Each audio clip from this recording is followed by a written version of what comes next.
Hey guys, what's up? Welcome back, as always, to another video on the channel. It's Ansonex, and today I want to make a quick little tier list video to talk about some of the more powerful heroes of Calico, and others are still broken and who needs buffs in the new year. I guess it's a little bit late to be saying that, but you know, kind of that time frame. So without further ado, let's get started. Right away, we're going to start with Abrams. We're going to go right down the alphabetical list, and I feel like Abrams has just been one of the stronger heroes consistently through every patch from when I started playing this game in August to now. You can always find Abrams in going 17-0, or you can find him going 0-17. He is very always been very playable for good and new players alike. So I think Abrams is a strong A tier character. He's very rarely, if ever, really felt like OP, but yeah.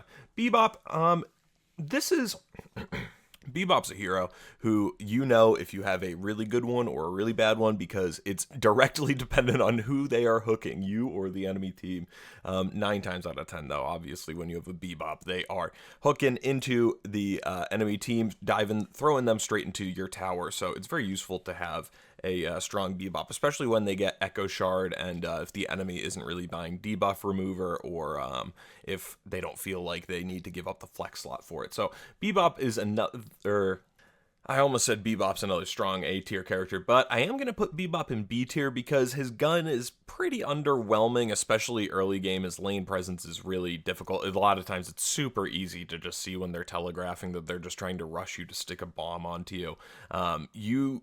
There's a lot that can be done to play around and directly counter Bebop in a way that you really can't with other heroes. But that said, a lot of times if they get going, it can be a little bit too difficult to stop that, especially with how they can just hook you right into the enemy team. Next up, we got Calico. This is no surprise if you've seen some of my recent videos, but I think Calico is the strongest hero in the game, head and shoulders above the rest. I think she needs some real significant work in terms of bringing her back down to earth. And by significant, I don't necessarily need they need to nerf her into the ground. I just think they need to do something to break up her combo of Claw Strike into ult, into Cold Front, into Heavy Melee, into Gloom.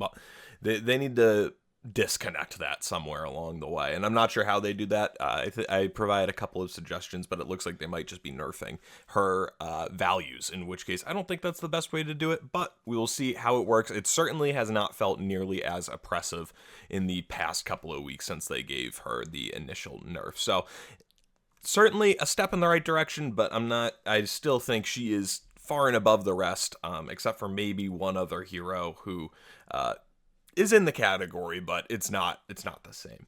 Next, we got Dynamo. I love Dynamo. I love this guy. He is just so much fun to play. You can do so much damage with his gun and also just be such a great help to your teammates and really feel a sense of impact when you get a good ult off. So Dynamo is, in my opinion, maybe one of the, if not the most fun characters to play in the game. He would definitely be S tier in terms of fun. He might still be S tier straight up if he's not S tier, he's high A tier. There isn't a hero with a more impactful ult in the game who can single-handedly change the game in almost any situation or in any team fight.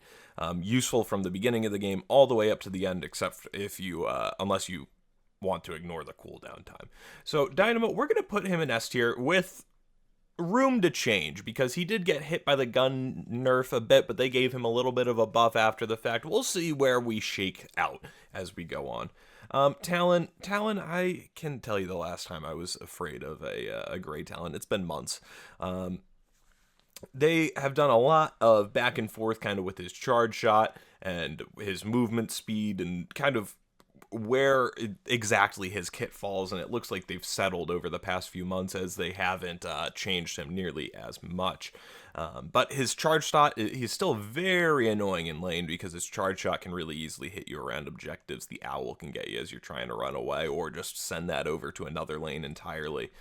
So Talon, we're going to put in B tier below Bebop. I don't think he... Now, Talon, you're in C tier. Well, C tier with room for improvement. We'll see. We'll see how the rest of the class grades. Haze. Haze is another hero that I think is really interesting, kind of similar to Calico, where I think, as we'll see with Calico, if they decide to make a big big like combo change to her, she'll get kind of the Haze treatment, where she's either going to be one of the most dominant heroes in the game, and something you notice because they have a 95% pick rate whenever they are the most dominant hero in the game, or much like Haze, I now really haven't been scared of a Haze in months since they changed her ult from going from just bullet to bullet and spirit, or rather since the change after that when they nerfed it a little bit, because people were using metal skin too much when her ult was doing just bullet damage.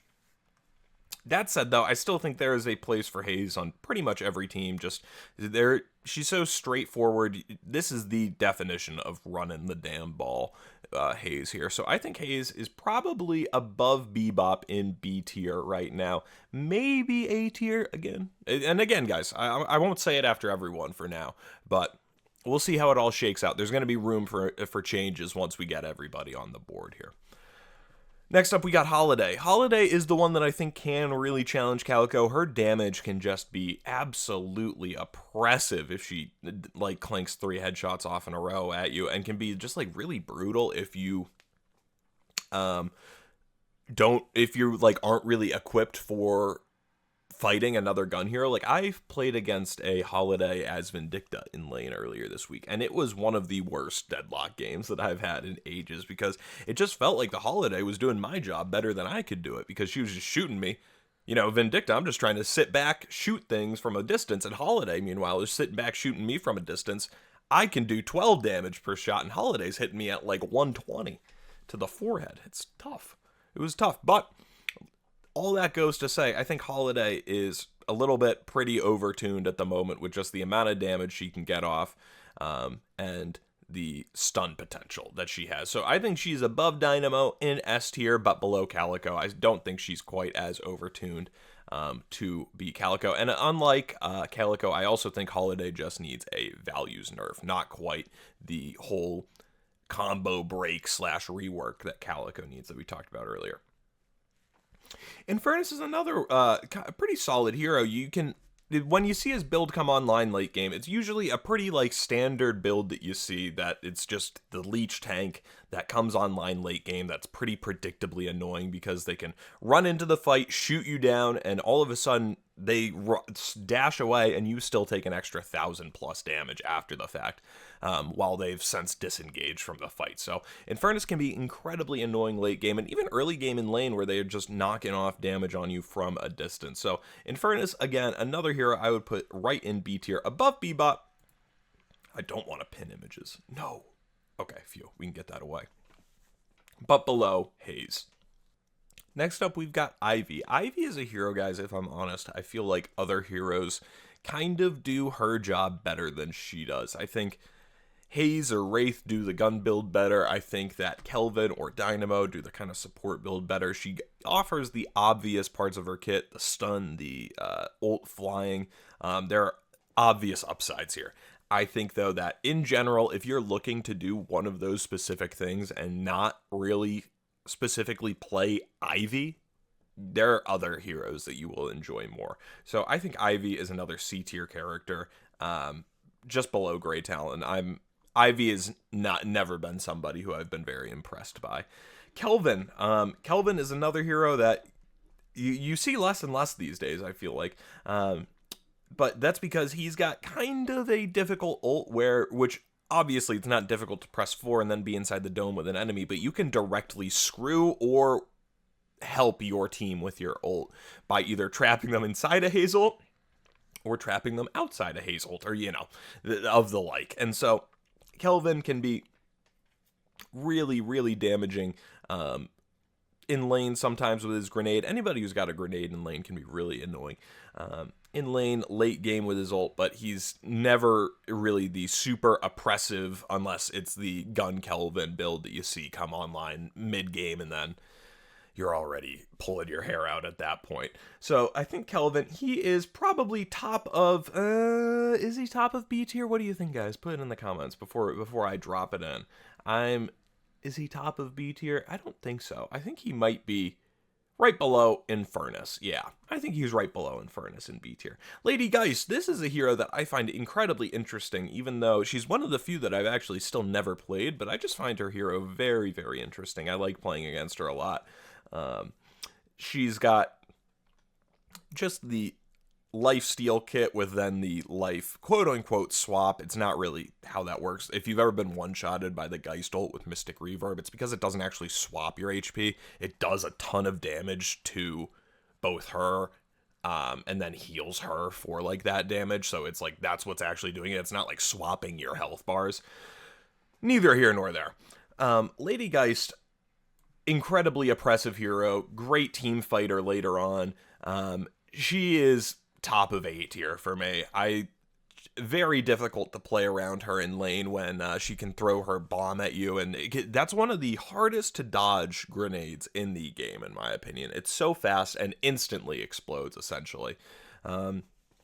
And yeah, so I'm going to put her top of A tier. Lash. Lash is a complicated one, because I think he might be one of the heroes that goes from one of the worst heroes early game in lane stage to one of the best. I think before Lash's like movement kit comes online, he's like, it's kind of like newborn baby. Like it's like that if you've ever seen like that meme of that dog who's like I'll just put it in the Photoshop dog thing. That's what I kind of view Lash for like the first like 3 minutes of the game as, where it's like he's just running around with this super weak gun and no movement ability.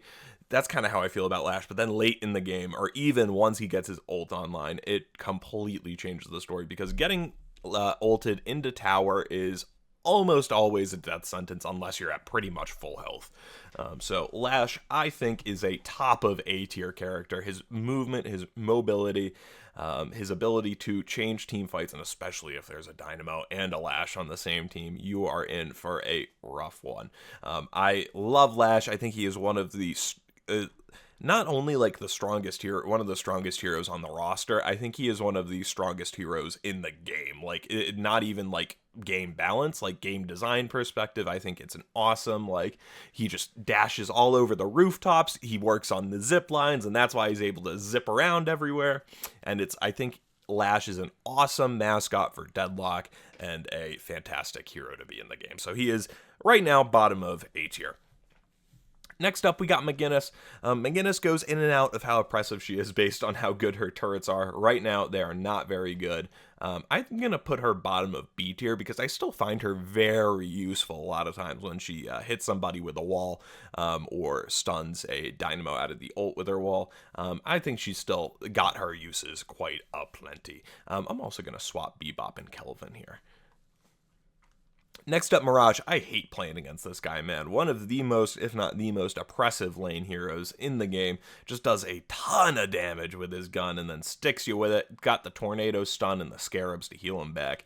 It is just a brutal time playing against Mirage in lane. I'm going to put him right above Abrams. His ult is just so powerful, too, to be able to split push and then join a team fight pretty instantly. I love Mirage.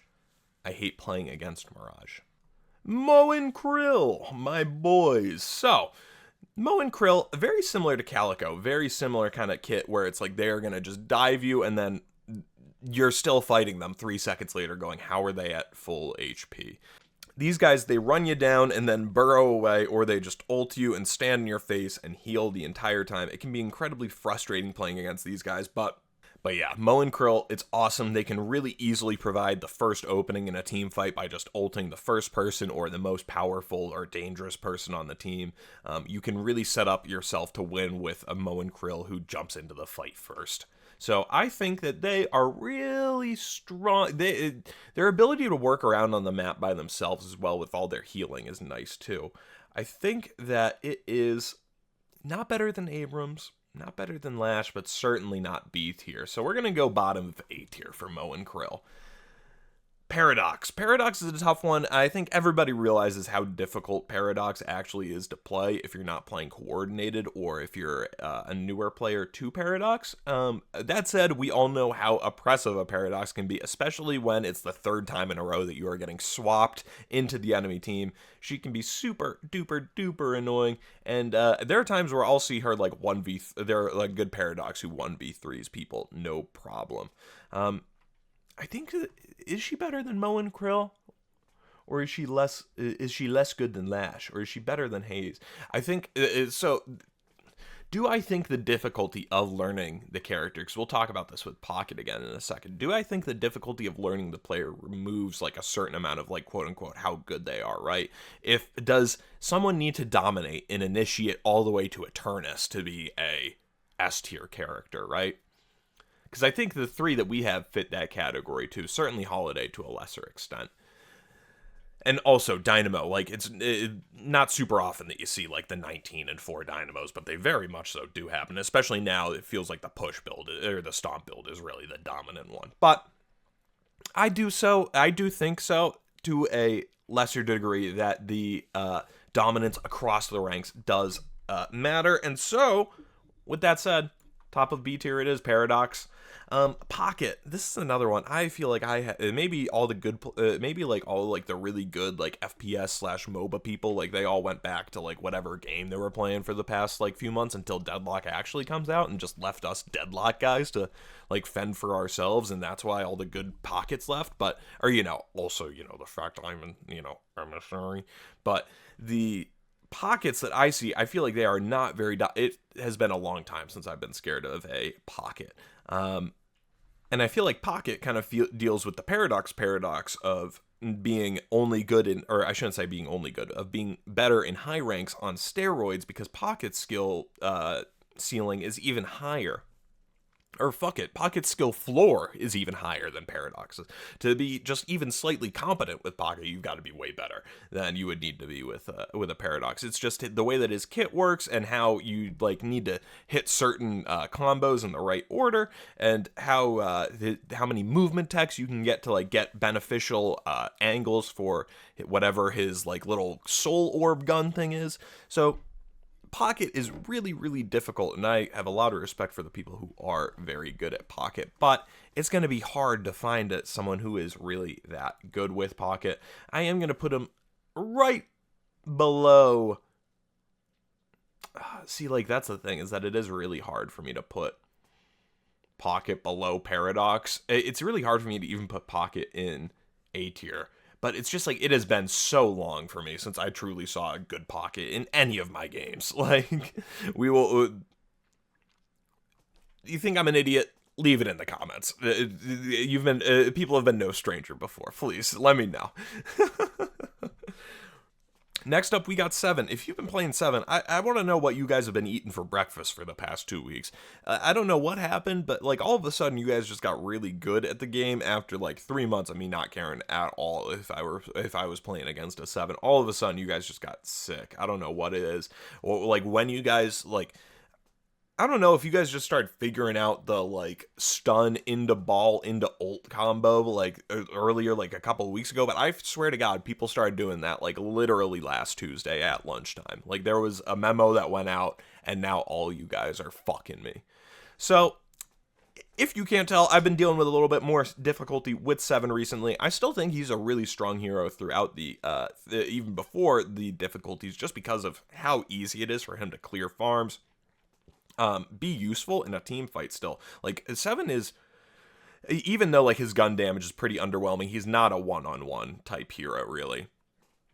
He is a incredibly useful team fight hero because his balls can kind of like shut down a area for a set period of time. His stun, that is like an AoE stun, is really useful. And his ult to like force everybody indoors or undercover, another super useful positioning tool. So I think 7's a really strong hero just for whatever reason. I don't know what, you guys just started eating your Wheaties this week. I don't know what it is. I'm going to put him right below Abrams, but above Lash. I just think 7 is right below Lash, but above Mo and Krill for certain. I think 7 is an awesome hero in this game. I'm a big fan of his. Shiv, another hero I'm a big fan of, but just haven't gotten the time to learn. I played a couple of games of him on stream a little while ago, but never really got back on the saddle, mainly just because I've been enjoying other heroes more. But love Shiv, has not been as oppressive since that patch. I mean, it might have been like October, November at this point that we were dealing with the really strong Shivs, but you still have got them, and they will still run you down right in your front line and tank all the damage that you can give them and then some. They can be very oppressive, and late game, it can just be so irritating to get knocked from like 800 to 0 with his ult. I think Shiv is strong B tier, right above Pocket and Paradox there. I don't have any qualms with putting Shiv above Pocket and Paradox. The magnificent Sinclair. Jesus Christ, fucking spit it out, kid. This guy is a really interesting hero. Obviously, they are a ways away with him from figuring out what they want him to behave like and be like, or yeah. So he got the big like rabbit change thing, which I haven't seen people really come to grips yet with. It looks to be very powerful, but it seems like the initial state of his character, I think he had like a 62% loss rate, which is like utterly catastrophic. Like that is horrendous. The other like worst heroes in the game might have like 55 or something, and that is still a huge problem. 62% is catastrophically bad in terms of character design and balance for a loss percentage. So we'll see where things wind up with this rabbit, but for now, guys, Sinclair is the only hero we will have in D tier. He is just still needs significant help on basically every front. It was good to see that they removed the bullet velocity type changes and stuff, but still needs a lot of help. What do you think they need to change about Sinclair? Leave that in the comments if you got stuff. I'm curious to talk about that. Vindicta, probably the first Deadlock video that I made on the channel was tips for Vindicta, like the week after I started playing the game, that I had just like stuff I had learned to help myself out, and I stand by some of what's in that video still for sure, but a lot of things have changed about Vindicta since then. A lot, and number one being that her gun damage really isn't what it used to be.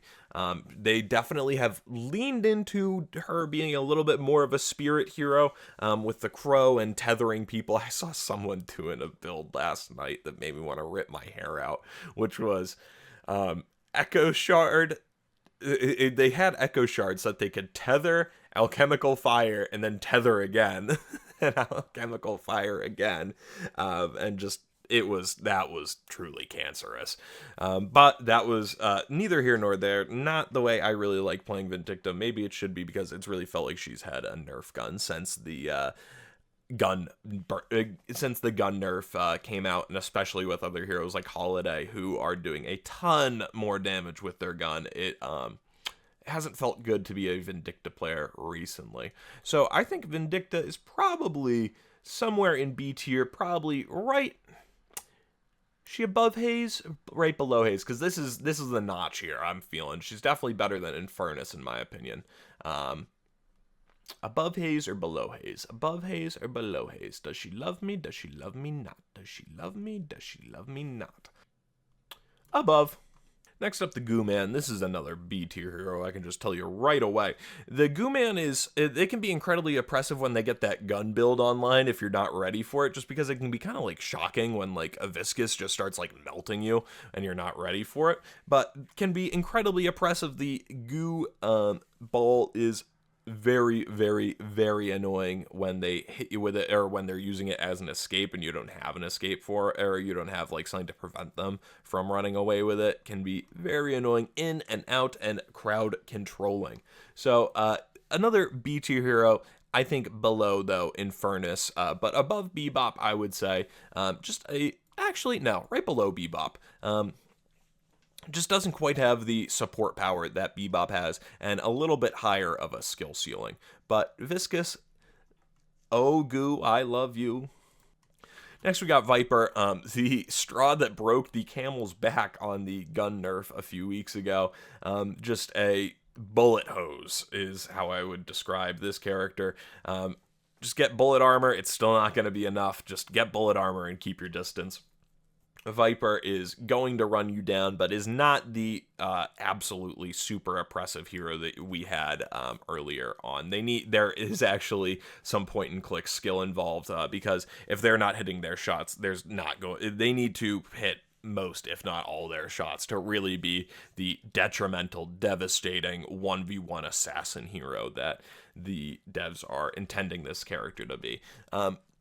with that said, I do think that they are still a very valid hero, even with the changes. Probably right below, probably right below Infernus, I would say. Right below Infernus and above Bebop. Warden, this is one of, if not my favorite hero. No, my second favorite hero in the game right now. This guy is just easy, man. You hook, you throw a grenade, you shoot, or you press 4 and then you run really fast and shoot. He just does a ton of damage. He can stand right in your face and do a ton of damage. And if you are more mechanically inclined to be shooting heads or whatnot, you are going to have a ton of fun on this hero because his gun damage just melts and he's super fast. It's super fun to play him. It's hard for me to have a bad time playing Warden. He is a real great time. Is he the top of A tier? I think he probably is, honestly. I'm a little biased here, I will not lie, but I just think that his gun damage is just straight up so oppressive. His hook, if he gets you in it, is really hard to not die.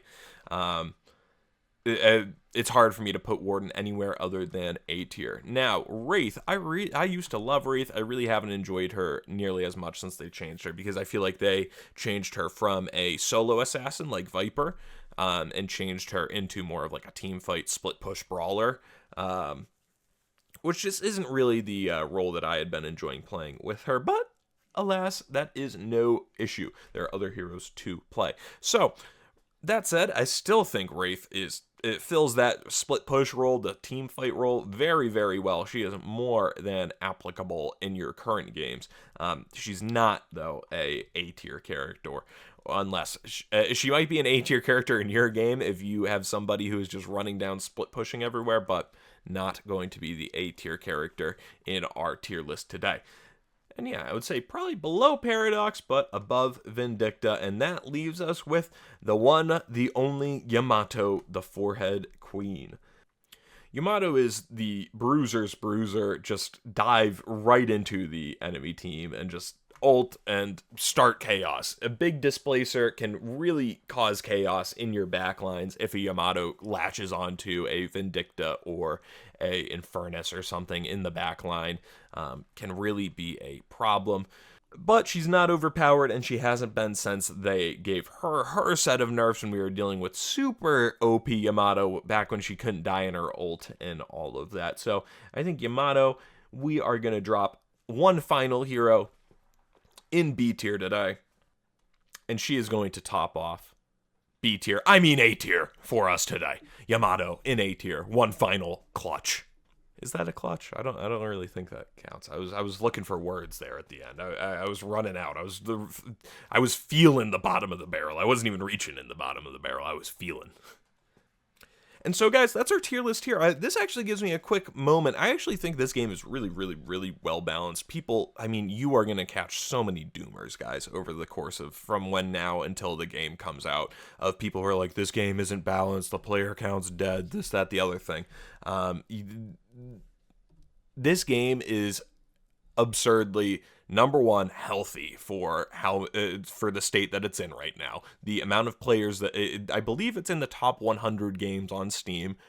Again, closed alpha, crazy. All these heroes.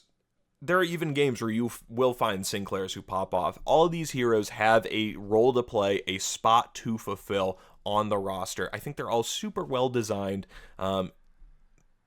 Super well designed might be a stretch. Very well designed. I love all the character design. I love the world that they're in. I love this game. I am here for the long haul on it. And yeah, man, I am a big fan of all these guys. And in general, just kind of how the game is balanced right now. Calico and Holiday, they need help, but that's like really it, guys. I'm really happy with just in general how the hero roster feels. It really feels like any hero that we see on here can have a game where they just go nuts, and that's a really good game to be a part of, guys. So I hope that you are enjoying being along for the ride of Deadlock as much as I am. So if you are enjoying being along for the ride, I would very much appreciate if you would subscribe and enjoy the other content on the channel if you do find so it may suit you. So guys, without any further ado, or without any more word salad coming out of my mouth, because my brain is, I don't know, I guess a tier list fried my brain for half an hour, I guess. I don't know. Guys, have a fantastic day. I will see you again next week. Peace.